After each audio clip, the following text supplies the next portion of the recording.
কোন কোন শ্রেণীর মানুষদের কবরে কোনো সওয়াল জবাব হবে না। সওয়াল জবাব, কবরে প্রশ্নোত্তরের মুখোমুখি হওয়া, এটা একজন ইমানদারের আখিরাতের যাত্রার সবচাইতে কঠিন এবং সবচাইতে জটিল একটি মুহূর্ত।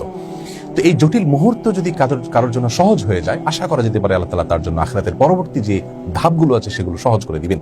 তো আমরা কোরআন এবং হাদিস ঘেঁটে দেখতে পাই যে 5 শ্রেণীর মানুষ রয়েছে যাদেরকে আল্লাহ রাব্বুল আলামিন কবরে কোনো প্রশ্নোত্তরের মুখোমুখি করবেন না, অর্থাৎ তাদের জন্য ভিআইপি হিসাবে কোনো প্রকার জিজ্ঞাসাবাদ ছাড়াই আল্লাহ তাআলা আলমে বারজাখ তাদেরকে পার করে দিবেন।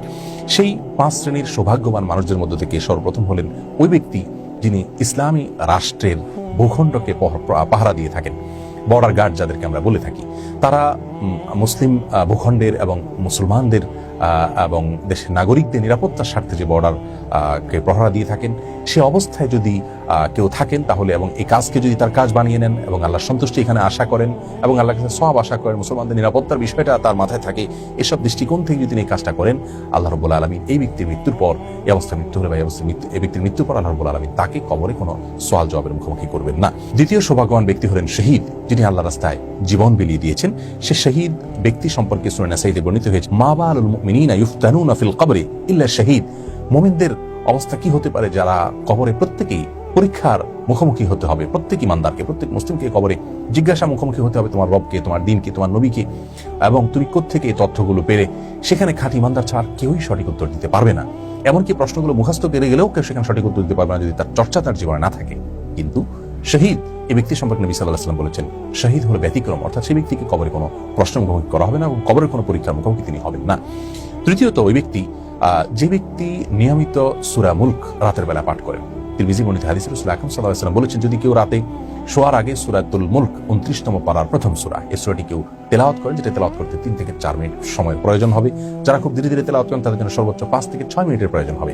এই সূরা মুলক যদি কেউ শোয়ার আগে তেলাওয়াত করেন, আল্লাহ রাব্বুল আলামিন কবরের যে আযাব, কবরের যে ফিতনা, কবরের যে পরীক্ষা জিজ্ঞাসা, সেখান থেকে আল্লাহ তাআলা তাকে হেফাজতে রাখবেন, নিরাপদে রাখবেন। এবং এ সম্পর্কে নবী সাল্লাল্লাহু আলাইহি ওয়াসাল্লামের ভাষ্যটা হলো, হুয়াল মানিআ আল মুনজিয়া মিন আযাবিল কবর, অর্থাৎ কবরের আযাব থেকে রক্ষাকারী আমল এটি সূরা মুলক। 4 নম্বর আমল হলো জুমার রাতে এবং জুমার দিনে মৃত্যুবরণ করা, অর্থাৎ বৃহস্পতিবার দিবাগত রাত এবং আমরা যেটাকে শুক্রবার বলছি জুমার দিন সূর্য অস্ত যাওয়ার আগে, বৃহস্পতিবার সন্ধ্যা থেকে নিয়ে জুমার দিন শুক্রবার সন্ধ্যার আগ পর্যন্ত এই সময়ের মধ্যে যদি কেউ মৃত্যুবরণ করেন, এটা কারোর হাতে নয়, সম্পূর্ণ সৌভাগ্যের বিষয়। আল্লাহ তাআলা কারোর যদি এই সময় মৃত্যু লিখে রাখেন তাহলে এটি সৌভাগ্যের একটি আলামত। কিন্তু এখান থেকে আবার নিশ্চিত হওয়ার কোনো সুযোগ নেই যে এই সময় মৃত্যুবরণ করলেই লোকটা জান্নাতি। অনেক খারাপ মানুষের মৃত্যু এই সময় হতে পারে। স্বাভাবিকভাবে একজন ইমানদার অন্য সব দিক থেকে তিনি যদি পারফেক্ট থেকে থাকেন, তাহলে এ সময় তার মৃত্যু হলে এটি তার ভালো মৃত্যুর একটি আলামত হিসেবে ধরে নেওয়া যেতে পারে এবং এ ব্যক্তিও কবরের ফিতনা থেকে নিরাপদে থাকবেন বলে তিরমিজি বর্ণিত হাদিসে নবী আলাইহিস সালাম বলেছেন। 5 নম্বর, ওই ব্যক্তি যে ব্যক্তি পেটের পীড়ায় আক্রান্ত হয়ে মৃত্যুবরণ করেছেন।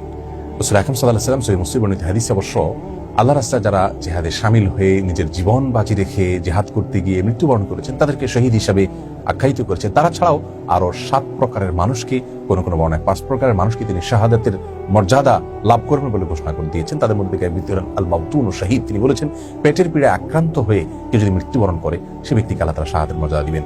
রোড অ্যাক্সিডেন্টে মৃত্যুবরণ করে, কোনো কিছু নিচে চাপা পড়ে যদি কেউ মৃত্যুবরণ করে, সেটাকে শাহাদাতের মৃত্যু হিসেবে আখ্যায়িত করা হয়েছে। তেমনি ভাবে কেউ যদি আগুনে পড়ে মারা যান, পানিতে ডুবে মারা যান, এই মৃত্যুগুলোকেও শাহাদাতের মৃত্যু হিসেবে, আকস্মিক এই সমস্ত মৃত্যুগুলোকে শাহাদাতের মৃত্যু হিসেবে রাসূল আকরাম সাল্লাল্লাহু আলাইহি ওয়াসাল্লাম ঘোষণা দিয়েছেন। তো এর মধ্যে একটা মৃত্যু নির্দিষ্ট করে পেটের পীড়া আক্রান্ত হয়ে মৃত্যুবরণ করা অনেক কষ্টের একটি বিষয়।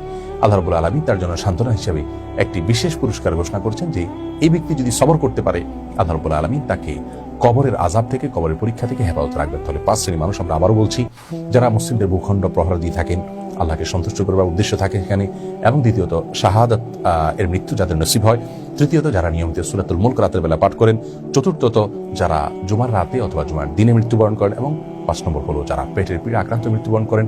এই লোকগুলোর কবরে কোনো প্রকার সওয়াল জবাবের মুখোমুখি তারা হবেন না। আল্লাহ রাব্বুল আলামিন আমাদের সকলকে এই সৌভাগ্যবান মানুষদের কাতারে শামিল হওয়ার তৌফিক দান করুন।